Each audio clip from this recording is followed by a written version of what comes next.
8,621 kilometre दूर से एक व्हाट्सएप मैसेज आता है जो कि एक मर्डर केस की काया पलट कर देता है।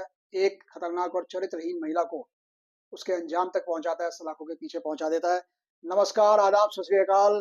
कैसे हैं मेरे दोस्तों, मेरे भाइयों? बहुत बहुत स्वागत है आपका मेरे यूट्यूब चैनल अपराध की दुनिया में। मेरा नाम है वरुण शर्मा और आपके लिए आज एक ऐसी भयानक कहानी लेकर आया हूं जिसका अंजाम सुनकर पूरा हिंदुस्तान दहल गया था। तो उम्मीद करता हूं आप सुरक्षित होंगे, स्वस्थ होंगे, आप अपने चाहने वालों का ख्याल रख रहे होंगे। तो चलिए आपको बताता हूं आज की एक ऐसी वारदात की कहानी जो कि पति पत्नी और वो के बीच एक खूनी कहानी है। यानी कि ये महिला करवा चौथ के दिन, करवा चौथ की रात को बल्कि चांद का दीदार करती है, अपने पति का दीदार करती है, उसकी उम्र की, लंबी उम्र की कामना करती है। आम हिंदुस्तानी औरतों की तरह बेहद सुशील और सुंदर देखने वाली ये महिला, लेकिन इसके सुंदरता के पीछे कितना भयानक चेहरा इसने छुपा रखा था, वो देखकर, उसने क्या कारनामे किए, वो सुनकर आपके होश उड़ जाएंगे। तो चलिए, ये लगभग 30 महीने पहले की बात है जो अब जाके खुलासा हुआ है सच्चाई का, वो मैं आपके सामने बयान करने वाला हूँ। पानीपत का एक चर्चित मर्डर केस हुआ था विनोद बराड़ा का। 2.5 साल पहले का मामला है। 5 अक्टूबर 2021 की शाम को विनोद बराड़ा परमहंस कुटिया के गेट पर बैठे हुए थे। तभी अचानक एक लोडर ट्रक आया और सामने से आके इसको हिट करता है, इसको टक्कर मारता बहुत तेजी से, जिससे कि इसकी टांगे जो है, दोनों टांगे चली जाती हैं। विनोद बराड़ा की दोनों टांगे चली जाती है इस एक्सीडेंट में। इसको एक्सीडेंट की शक्ल दी जाती है। आस पास के लोगों ने ड्राइवर को पकड़ा, उसको पानीपत की सिटी सिटी कोतवाली के अंदर उसको पुलिस के हवाले कर दिया। और पुलिस के हवाले किया तो उसको जेल हो जाती है। जेल हो जाने के बाद क्या होता है, एक्सीडेंट का केस चलता है। इधर विनोद की दोनों टांगे चली जाती है, उधर उस पर एक्सीडेंट का केस चलता है। जेल के बाद 15-20 दिन के अंदर वो रिहा होकर वापस आ जाता है, जी बाहर आ जाता है जमानत पर। जमानत से बाहर आने के बाद पता लगता है कि इसका नाम जो है देव सुनार था, जो कि बठिंडा पंजाब का रहने वाला था। जब ये बाहर आता 15 दिन बाद, तो ये सीधा विनोद के घर पहुंचता है समझौते के लिए।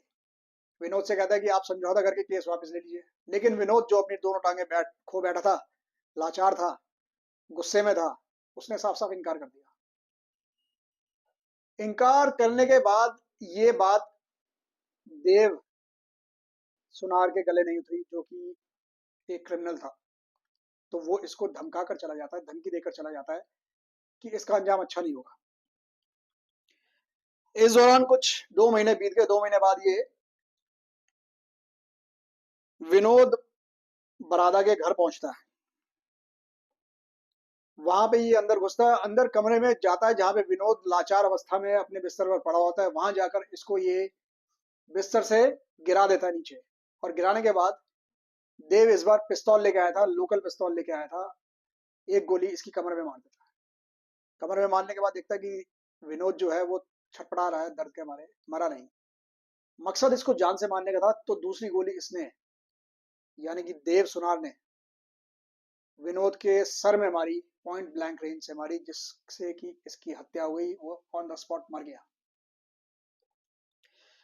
इतना कुछ हुआ, शोर शराबा हुआ। इसकी बीवी और इसकी बच्ची निधि और उसकी लड़की बाहर ही थे, घर के अंदर थे। मतलब कि ये शोर शराबा सुन के बाहर की तरफ भागे। जैसी बार भागे तो आस पड़ोस में शोर मचाया, तो इसके चाचा वाचा विनोद के जो है वो अंदर भागे।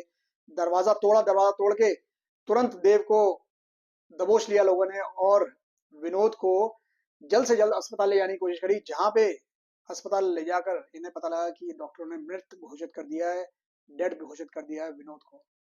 विनोद अपनी जान से हाथ धो बैठा। और उधर देव सुनार को, जो कि क्रिमिनल था जिसने गोली चलाई थी, उसको पुलिस ने अपनी हिरासत में लिया, उसको जेल में डाला। ये सब इतनी जल्दी हो गया, इतना आसानी से हो गया। आप लोग सोच रहे होंगे कहानी खत्म हो गई। जी नहीं, कहानी यहां से शुरू हुई है।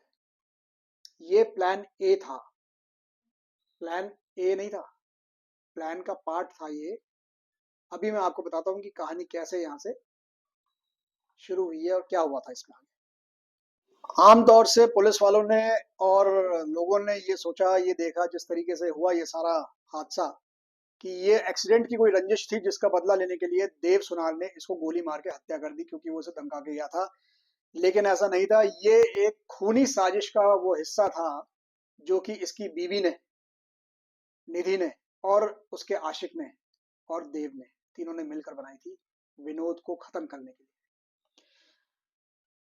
तभी कुछ दिन बीते तो सब कुछ नॉर्मल हो गया। लेकिन कुछ दिनों बाद अचानक ऑस्ट्रेलिया से देव के भाई का व्हाट्सएप मैसेज आता है। पानीपत के एसपी अजीत सिंह शेखावत के मोबाइल फोन पर व्हाट्सएप मैसेज आता है कि मुझे दाल में कुछ काला लग रहा है, सब कुछ इतनी जल्दी केस रफा दफा हो गया, एक्सीडेंट केस घोषित हो गया, मर्डर के केस में वो अंदर है, रंजिश का केस था।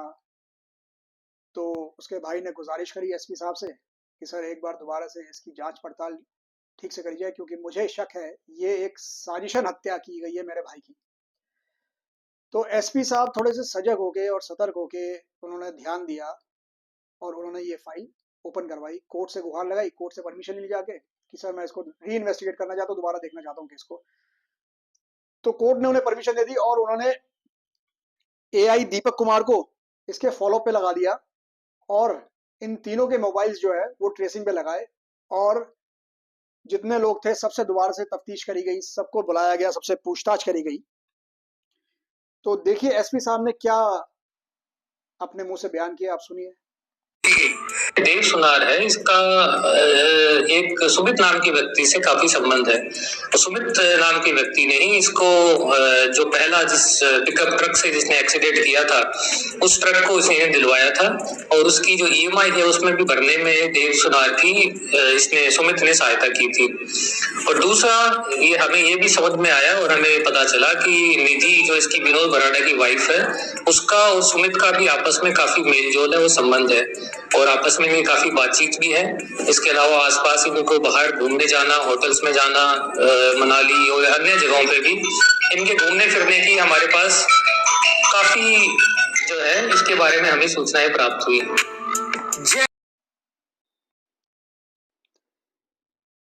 पता लगा कि 2.5 साल पहले विनोद की बीवी ने जिम ज्वाइन किया था। 2.5 साल पहले सब कुछ अच्छा था, 2 बच्चे थे इनके, एक लड़का एक लड़की, विनोद और उसकी बीवी।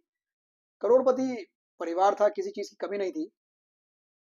तो जिम जाने लगी इसकी बीवी, तो विनोद को भी कोई एतराज नहीं हुआ कि भाई जिम जा रही है, कोई बात नहीं। लेकिन उसे नहीं मालूम था कि वहां जाके ये जो है गुल खिलाने लगेगी, ये अवैध संबंध बना लेगी वहां के कोच से, जो इसका ट्रेनर था, उसका नाम था सुमित।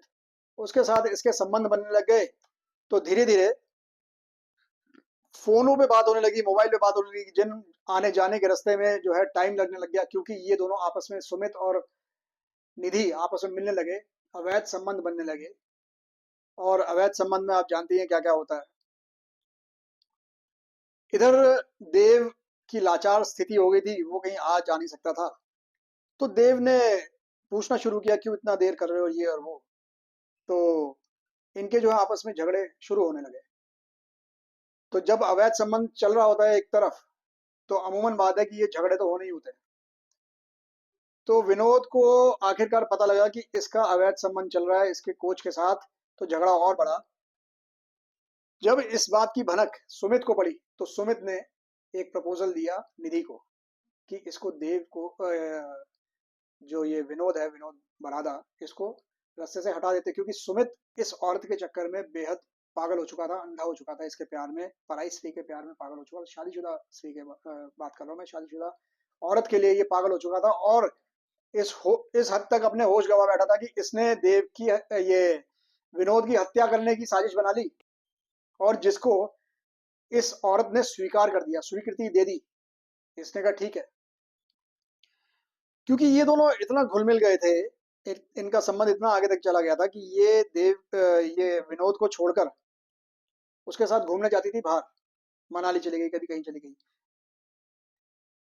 तो प्लान ए का पार्ट था कि देव को इसने हायर किया, किसने, सुमित ने, सुपारी किलर देव को इसने हायर किया, 10 लाख रुपए की सुपारी दी विनोद को रास्ते से हटाने के लिए, जिसके अंदर पहला प्लान का पहला हिस्सा था कि इसको ट्रक दिलवाया देव को सुमित ने।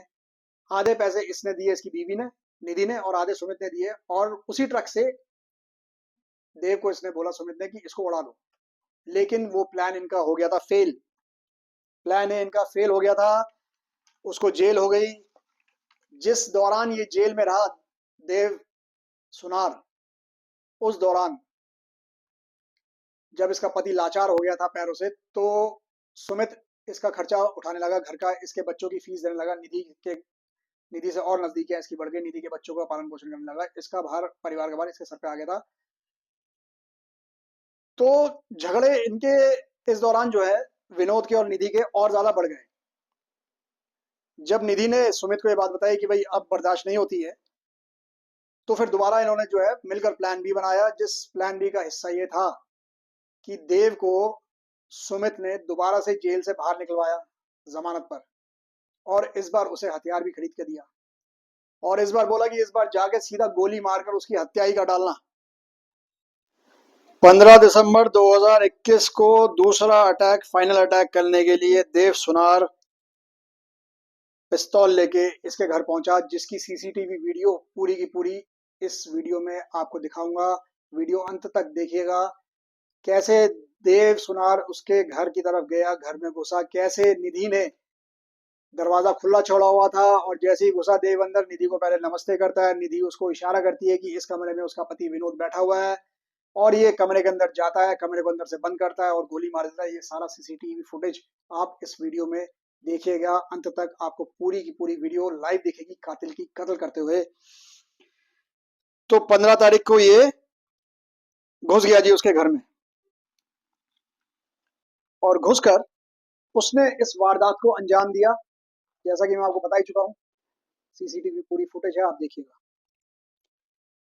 करोड़पति परिवार में ब्याही ये औरत, इसने अपनी शरीर की हवस कह लीजिए, या एक आग बुझाने के लिए इसने इस हत्याकांड को अंजाम दिया, वो भी अपने जिम के कोच सुमित के साथ मिलकर। लेकिन जब पुलिस को दोबारा तहकीकात करते वक्त, पूछताछ करते वक्त जब तरीके से इन्होंने करी, तो उन्होंने ये खोज निकाला कि ये अवैध संबंध में लिप्त है सुमित के साथ, आना जाना बाहर होता है। कॉल रिकॉर्ड्स देखे तो बहुत ज्यादा बातें होती थी। तो उन्होंने दोबारा से निधि को पूछताछ के लिए बुलाया, और वहां निधि जो है एक औरत होने के नाते पुलिस की इन्वेस्टिगेशन के आगे इसने घुटने टेक दिए, और सारा कुछ बयान कर दिया कि इसने सुमित के साथ, देव के साथ मिलकर ऐसे ऐसे हत्या करवाई है अपने पति की, और इस कांड को अंजाम दिया है।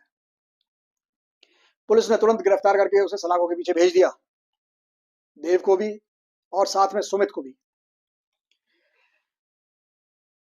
सारा परिवार इस औरत ने अपनी प्यास बुझाने के लिए, जो कि एक अवैध है, गलत है, इसने एक बलि चढ़ा दिया अपने छोटे छोटे बच्चों को। इसने उनका भविष्य खराब कर दिया। मतलब कि क्या किया, ये हमें इस कहानी से थोड़ा सा सोचने के लिए मजबूर कर देता है कि आजकल समाज के रंग और ढंग कितने बदल गए हैं, कि आप किसी की शक्ल सूरत पे ना जाकर उसके पीछे क्या है उसको जानने की कोशिश कीजिए। साथ ही साथ हमें ये भी पैगाम मिलता है इस कहानी से कि कातिल कितना भी शातिर क्यों ना हो, अंततः उसके कर्म, उसकी करनी उसको सजा दिलवाते ही दिलवाते हैं। और सैल्यूट करता हूँ हरियाणा पुलिस की सजगता को और एसपी साहब की सजगता को, जिन्होंने दोबारा से इस केस की सच्चाई को दुनिया के सामने लाने के लिए जी लगाकर, जी तोड़ मेहनत कर कर काम किया। और साथ ही साथ उस दिवंगत आत्मा को भी शायद शांति पहुंची होगी, विनोद बराड़ा को, जिसकी बेकसूर बेमौत हत्या कर दी गई। तो अब आप देखिए वो सीसीटीवी फुटेज, अब आप देखिए यहां से कि कैसे इस औरत ने ये घिनौना काम किया इन लोगों के साथ मिलकर।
आशा करता हूँ कि आप लोग मेरी इस वीडियो को सपोर्ट करेंगे, लाइक करेंगे, शेयर करेंगे, कमेंट कीजिएगा कि आपको किस तरीके की वीडियो आगे मैं बनाकर लाऊं, कौन से सब्जेक्ट पर रिसर्च करके आपके लिए वीडियो बनाऊं।